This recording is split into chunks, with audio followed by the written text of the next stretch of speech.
Rightio, so Sue has got a puncture, or 4 punches I think. I'll just show you here. I've got this one here, and this one here. So this was quite deep and went down straight away. So what we've done is, she's run over these things. I don't know if you've seen these before, but they're a bloody nightmare because they stand up in the road. So she's hit some of those. Probably a builder's van. The plan is, I've patched it with me repair kit. I carry a number of repair kits, which we'll talk about in a bit. We're going to try and inflate it. We've got some soapy water to see if it leaks. And at the moment, the goal is just to get the tyre inflated so she can drive it. Then we'll see from there whether it goes down. This one here is right on the sidewall. If you show this one here. This one here is right on the sidewall, so it may mean we need a new tyre. The joys of van life, eh? So all my recovery and rescue kit I'll show you in a bit.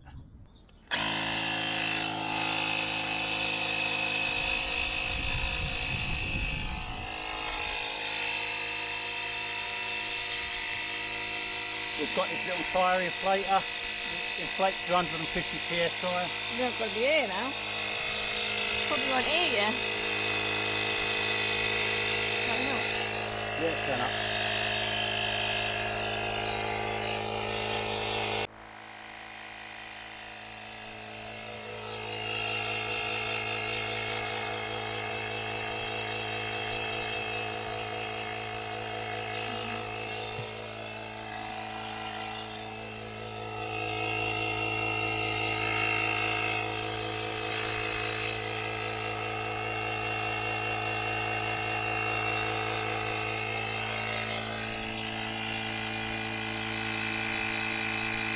Right, so that looks like it's going to be a success.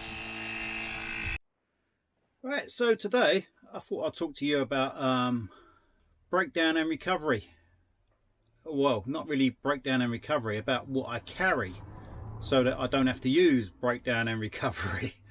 Right, so what do I carry for breakdown and getting stuck, basically? Because all the places you end up going in vans, at some point you're going to get stuck, or one of your mates will get stuck.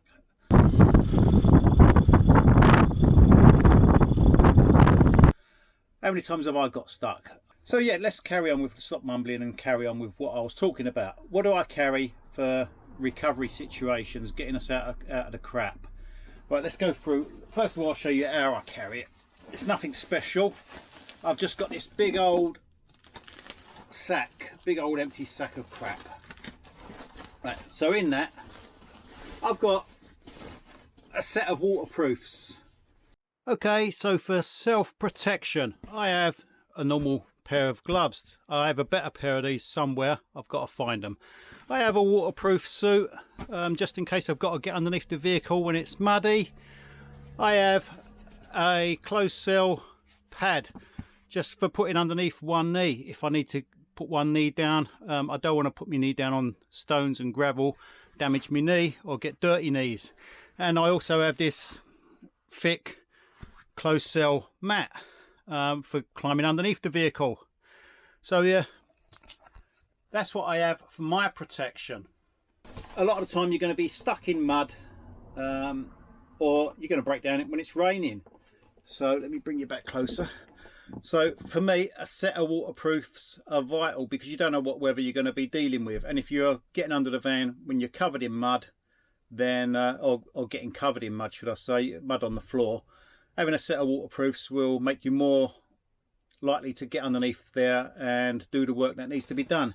Secondly, I have this thing here, what Dylan is actually sleeping on. I keep it down here as Dylan's bed. This is like a big thick closed cell foam mat, and again that is for when I need to climb underneath the van. That's the stuff I use for staying clean, I guess, and making it myself more comfortable to do the work. So let's get that out of the way and we'll go through some of the stuff here as well. I also have this here, which is a tow line. Now this is a 7.5 ton tow line. I've got a couple of shackles in there. I've got a pair of gloves.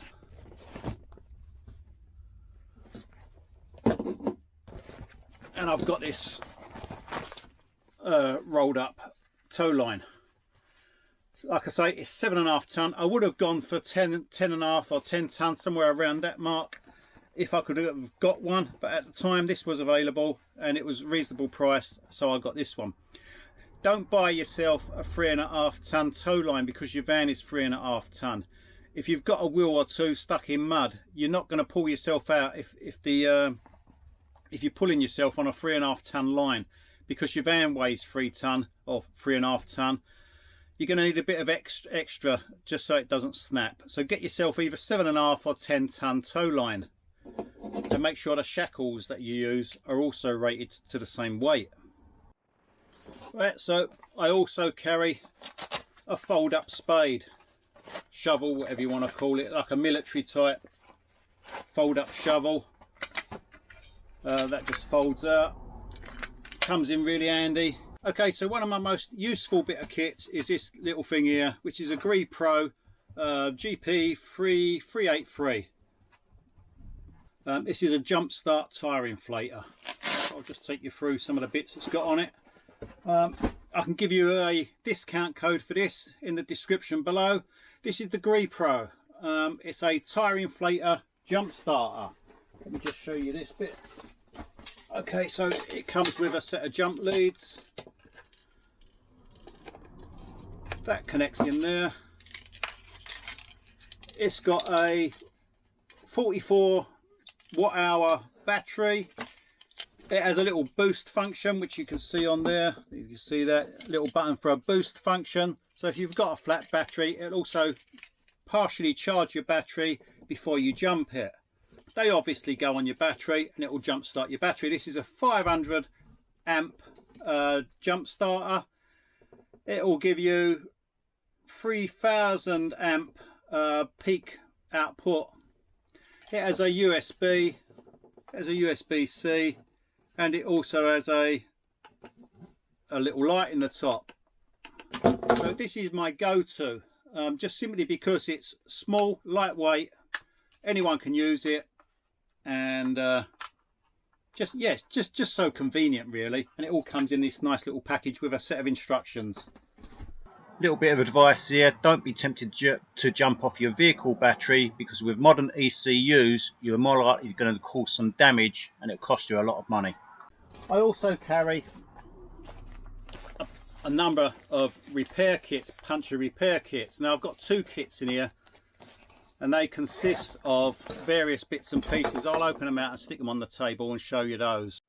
So this is what I carry for puncture repairs. Let's start off with this one here. This one here is the mushroom type, so that you clean out the hole, you insert that in there, and this is used for repairs to get you back to the garage really. I wouldn't really use this one to leave permanently in. I've got some of these little screw things here, and these, let me just take it out of here. I've got some of these little plastic screw things here, which if you've got a screw in your tyre or nail, you pull it out and you can plug that back into the hole and get you back home again.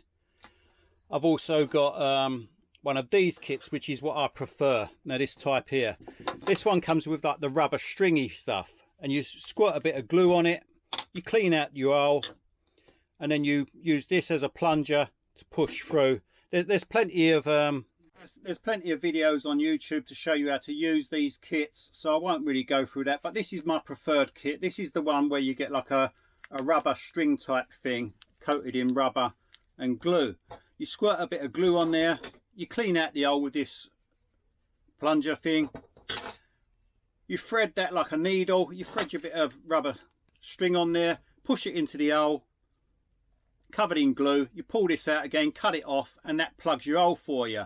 Now these are actually good enough to use. If the tyre inflates and stays inflated, you won't really need to go to a tyre repairer, or there's the chance that you won't have to go, should I say. With these I'm not so confident about, because they can inflate. I actually meant deflate. So I'm not so confident with those. I'd probably go to a garage once I've got it back to civilization. The tyre kits you buy, they do come with these instructions, quite easy to follow, and this will get you off a motorway or back to a tyre repair specialist. It'll get you back on the road basically. I mean, if you're confident in what you're doing, it'll probably do a permanent fix as well. Right, I see a lot of people recommend the shackles and connecting them to your towing eye. Your towing eye is not for pulling you out of mud. As you said, I'll take you around my van. I'll show you some of the features on my van, because I have nowhere to tow from at the rear, which is a real problem, which is why I bought this thing here. Let me show you the back of the van and I'll explain why I bought this and what it does. Okay, so you can see on the front of my van, the only attachment point is here. So if I need to tow from over this side, I'm going to have some real issues. And again, from the rear, I'll just take you around to the rear, show you my rear.